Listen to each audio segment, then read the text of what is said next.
Luffy will become the king of the pirates at the end of the story, there is no doubt about it, but as things stand right now, he got one punch by Kaido. Is the power gap too big between Luffy and the people who stand in his way to becoming the king of the pirates? And the only way to close that gap is another time skip. Because he is young compared to his opponents. Luffy is 19 years old, while his opponents are in between 40 to 17 years old. So does Luffy need to go somewhere and just train all the time until he has closed that gap? And he is able to stand his ground against the Yonkos or other strong people in the One Piece world? Well, I don't think so. Time skips are useless when it comes to power levels. Here's why. When the writers decide to do a time skip, it's due to the storylines and not the power levels. If I were to ask you guys, who is stronger, Doflamingo or Crocodile?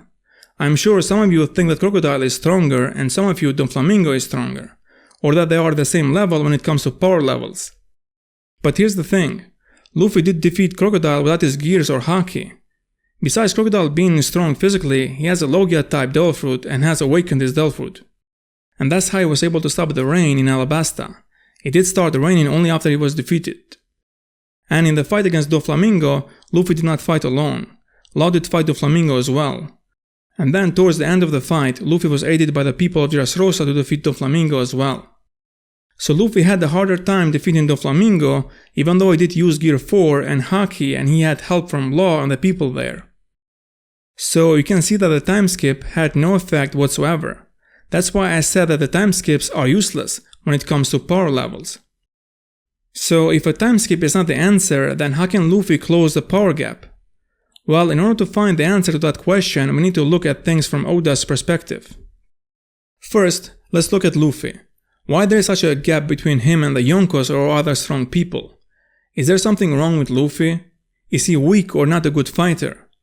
Well, no, that is not the case. In order for the writer to make the readers interested and invested in a fight between the main character and his opponent is to make the main character the underdog. That is the easiest formula and the most used one in stories. But there are exceptions. For example, One Punch Man. People like to support the underdog in a fight. When Luis was about to fight Joshua, he was considered an underdog. And when Luis did defeat the undefeated champion, everyone was talking about it. And not just combat fans, the news of what did happen was everywhere. How the underdog beat the undefeated champion.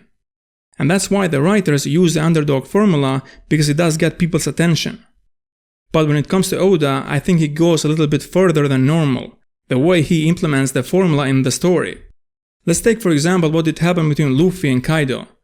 People are not thinking that Luffy is the underdog here, but that they are not in the same category.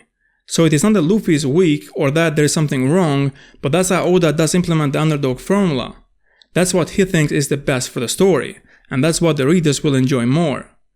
I do understand what Oda is doing 100%, but I also understand the readers who have a problem with that.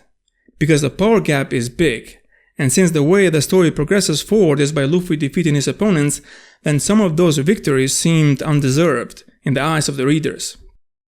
And this problem is created by the way how the underdog formula is implemented, which I think sometimes Oda goes to extreme. One Piece story has almost 1000 chapters, and for Luffy who has been in many battles and fought in the war the best, and to get one punch like that, it is weird, because you see things like that in chapter 1 and not 900. Luffy did look like an amateur fighter against Kaido, and to go from being one punch to defeating Kaido by the end of the arc is a huge jump.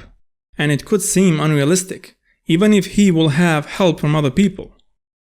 To understand the formula better, let's take for example other stories. Naruto and My Hero are one of those stories where the main character is a big underdog. At the beginning of these stories, the main characters were the underdog when the fight did begin. But the reason why the fight did end with them being victorious, it was not due to them getting stronger magically during that short period of time or luck, but they won due to their external power.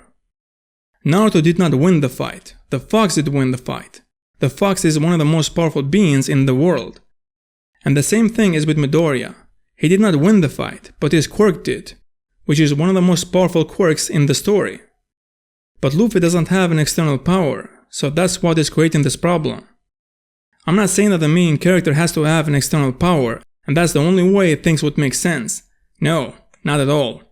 But if the writer wants to implement the formula of the underdog, and especially the way Oda likes to do it, you need to explain why the main character is winning the fight. There has to be a reason, and that's how the readers can follow the story.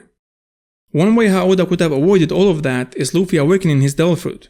Because in a way, awakening is like an external power, because the character can use his surroundings to fight in any way he wants. Since Luffy does not use a gun or a sword and he cannot use his Devil Fruit power to attack, he is a close combat fighter, and that's why in some fights he is in such a disadvantage. But awakening can solve the problem. Things would have been a lot better for Luffy if he would use his awakened power. There are a lot of things he could do with his awakened power. For one, he could fight long range, and this will be very helpful when he is fighting someone that is stronger than him, like Kaido. In order for Kaido to one-punch Luffy, Kaido needs to get closer, and by using his awakened power, Luffy can keep Kaido at a distance. Luffy can turn the ground into rubber and use it in any way he wants. He can defend himself and attack his opponent at the same time. Thanks for watching.